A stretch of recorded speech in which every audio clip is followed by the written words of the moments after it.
Bon, bonjour. Bonjour Isabelle, comment ça va? Bien, merci, et toi? Vous nous aviez parlé de prendre ses responsabilités, que dans la vie, on est confronté à plein de situations et qu'en fait, on a tous notre part de responsabilité. Quelles sont les astuces ou bien quels sont les conseils que vous donneriez à quelqu'un pour se rendre compte de tout son pouvoir et de toute la responsabilité qu'il a? Déjà, je pense que Charles, tu peux peut-être expliquer pourquoi est-ce que ça nous tient à cœur quand on accompagne quelqu'un, de l'aider à reprendre son pouvoir, à trouver sa part de responsabilité dans la vie, quoi. Pour moi, si t'as pas ça dans ta vie, c'est très difficile d'être épanoui. Si tu vis ta vie et que t'as la conviction, la croyance que en fait tu es victime du monde extérieur et qu'en fait t'es une petite chose perdue au travers de ça et qu'en fait c'est les circonstances de ta vie qui vont influencer comment tu te sens, bah c'est juste horrible parce que t'as l'impression, moi je l'ai vécu pendant des années, c'est comme dans le film Truman Show où en fait t'as l'impression d'être dans une télé-réalité et c'est j'espère que le monde extérieur, les circonstances vont tourner en ma faveur pour que je sois heureux. Or, les circonstances, des fois, elles vont aller en notre faveur et des fois pas du tout en notre faveur et des fois moyen en notre faveur. Et c'est comme si on jetait une pièce en l'air et on disait ah bah bonne circonstance, je vais me sentir bien. Circonstance mauvaise, je vais me sentir mal. Et en fait, du coup, notre état intérieur, il dépend complètement de ce qui se passe à l'extérieur et que de toute façon, notre vie, du début à la fin, il y aura du plus, du moins, il y aura de la joie, de la tristesse, il y aura je vais perdre mon père et puis je vais me marier, enfin il y aura tout ce spectre-là d'expérience et si j'ai l'impression de subir ça, c'est juste horrible.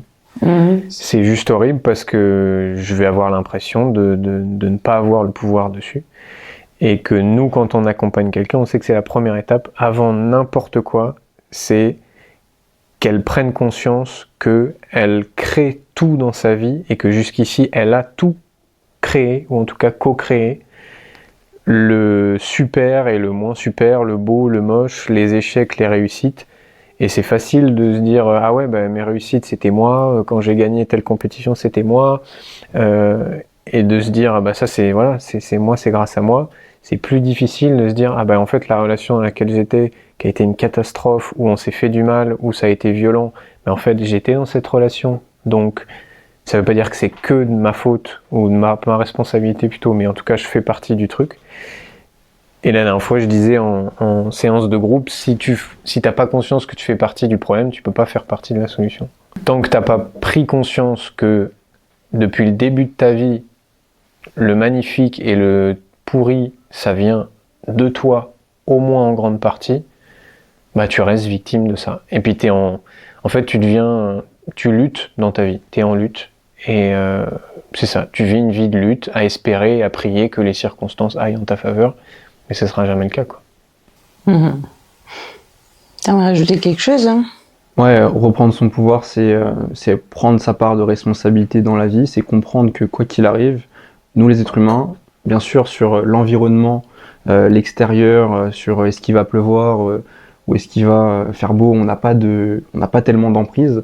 Par contre, sur comment est-ce qu'on perçoit la vie, là on peut avoir 100% de l'emprise. En fait, quand on comprend ça, on comprend que en fait on peut être maître de comment on se sent.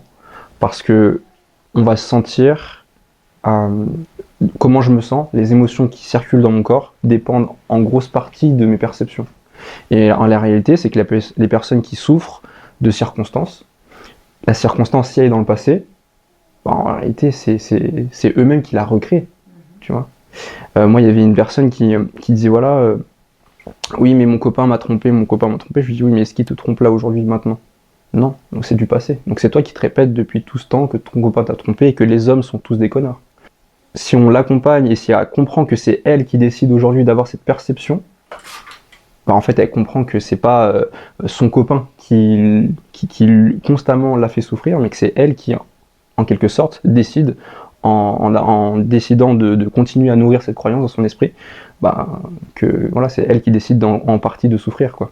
D'où ça vient? Est-ce qu'on a tous envie de se torturer nous-mêmes, ou bien est-ce que c'est des mécanismes de défense, d'essayer d'apprendre quelque chose? C'est une super bonne question, ça. C'est une question à laquelle on va... Voilà. Merci pour ta question, Isabelle. On va y répondre. Ça nécessite tellement de nuances. Déjà, je pense que, en fait, bon, mécanisme qui arrive souvent, c'est au moment où il y a un gros trauma, une grosse blessure. Un trauma vient de l'étymologie blessure. D'ailleurs, en allemand, trauma, ça veut pas dire, toi qui es une spécialiste de l'allemand, trauma, ça veut dire blessure, il me semble. Je connais trauma, je trouve que c'est le même mot en fait. Ouais, c'est le même mot, ouais. Ouais. Ça veut dire quoi, du coup? Un trauma. Ouais, ok. Puis l'attention, à mon avis, mais après, je suis pas une pro. Il y a un Allemand qui m'avait dit que trauma en allemand, ça veut aussi dire blessure. Bon, bref. Du coup, quand on est blessé, quand on est traumatisé, quand on vit un trop-plein émotionnel, et des fois, pour notre corps, au moment même, le trop-plein émotionnel, il est tellement énorme, il est tellement violent, la vague elle est tellement grande, qu'en fait, il se passe un phénomène qu'on appelle une dissociation, donc on va justement se séparer d'une part de nous. Et en fait, si tu veux, à ce moment-là, cette part-là dont on se sépare, elle va avoir besoin d'être comme réintégrée. Et pour pouvoir être réintégrée, on va vivre de nombreux symptômes.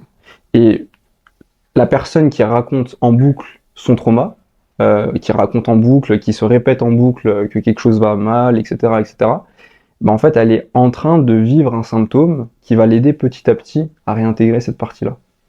Donc en fait, la plupart des gens qui se plaignent, qui ont mal vécu quelque chose, c'est en fait au fond d'eux un appel de qui ils sont à redevenir qui ils sont dans leur globalité, quoi. C'est quelque chose qu'on peut voir sous ce point de vue-là. Tu dis en se répétant tout ce qui n'a pas été, je m'aide à avancer, à redevenir. Est-ce que c'est pas le contraire? Est-ce que tu restes pas croché sur quelque chose en fait, et en fait tu t'empêches d'avancer, de faire autre chose, de justement. En tout cas, je sais pas, ce que j'ai un peu observé, c'est plutôt ça. En fait, si on prend sous l'angle de la responsabilité, c'est de voir qu'on est co-créateur de tout. On n'est pas créateur dans le sens où c'est nous qui créons tout, mais on est co-créateur de tout, n'importe quelle situation.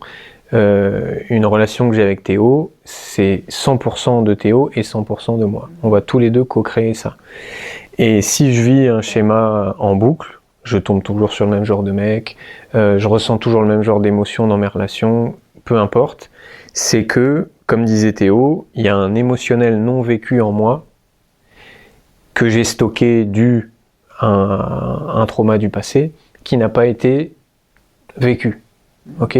Et c'est comme si je me balade avec cette poche d'émotionnel non vécu à l'intérieur de moi. Imaginons j'ai une poche de rejet, de sentiment de rejet à l'intérieur de moi.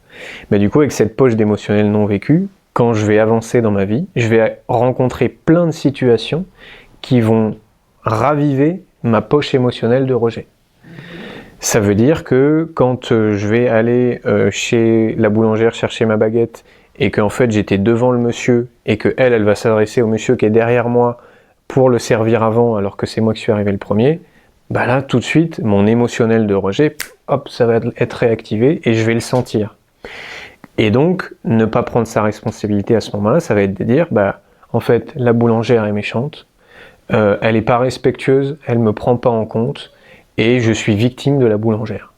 Voilà, donc là c'est cool, c'est facile, c'est confortable, il y a une méchante, moi je suis le gentil et je suis la victime, et je dis la version soft, mais après je vais pouvoir rencontrer ça dans mon couple, je vais rencontrer ça au travail, je vais rencontrer ça avec mes enfants, partout. Et reprendre sa responsabilité à ce moment-là, c'est voir que, ah mais en fait j'ai co-créé ça. Mais c'est pas facile à voir, parce que de prime abord, c'est la boulangère la fautive, mais en fait non. Ce qui fait que j'ai vécu ça, c'est que quand j'avais 5 ans, et que je suis revenu de l'école et que j'ai montré le carnet de notes super avec des super notes à ma mère, elle avait passé une journée de boulot infernale et du coup elle a même pas regardé mon carnet, elle est allée faire autre chose. Et là je me suis senti rejeté. Et là j'ai pas vécu tout mon émotionnel, du coup j'ai toujours cette poche. Et en fait la boulangère réactive cette poche émotionnelle. Mais c'est moi qui ai co-créé ça parce que si lui Théo qui avait pas cette poche émotionnelle avait vécu la même scène dans la même boulangerie et qu'il se serait fait aussi passer devant par quelqu'un, il n'aurait pas ressenti ça. Lui, il se serait peut-être dit, il aurait juste peut-être dit non monsieur c'était moi d'abord, mais il n'aurait pas eu cet émotionnel de réactiver. Et en fait, à ce moment-là, c'est de voir que ah oui mais en fait je co-créais ça, c'est mon émotionnel à moi qui est réactivé à ce moment-là, c'est pas la boulangère la fautive, c'est mon émotionnel à moi, et elle co-crée ça aussi avec moi en appuyant exactement là où ça fait du mal et là où ça libère. C'est-à-dire que ça me fait du mal parce que ça réactive mon rejet, mais en même temps, si j'accepte de me laisser traverser par ce rejet, ça va vider ma poche émotionnelle. C'est-à-dire que je vais juste ressentir pendant, je sais pas, 30 secondes, 1 minute 30, un sentiment insupportable de rejet, mais si je me laisse traverser pleinement, et cette poche émotionnelle va se vider, et la prochaine fois que je vais être confronté à ça, je serai plus affecté. Je serai peut-être sensible à ça, mais je serai pas affecté. Tu vois? Et donc reprendre sa sensibilité, sa responsabilité, c'est voir que depuis que je suis né et jusqu'à ma mort, je co-crée tout. Et quand tu comprends ça, bah c'est pas confortable. Parce que tu peux plus dire non, c'est l'État, c'est ma mère, c'est mon passé, c'est mon trauma, c'est mon truc. Tu es obligé de dire que bah en fait, tu fais partie aussi du truc. Donc c'est inconfortable sur du court terme, par contre c'est tellement jouissif sur du long terme parce que tu peux plus être victime de la vie. Tu peux plus, c'est toi qui co-crée tout, ça veut dire que tu te lèves le matin et c'est toi qui crée toute ta réalité.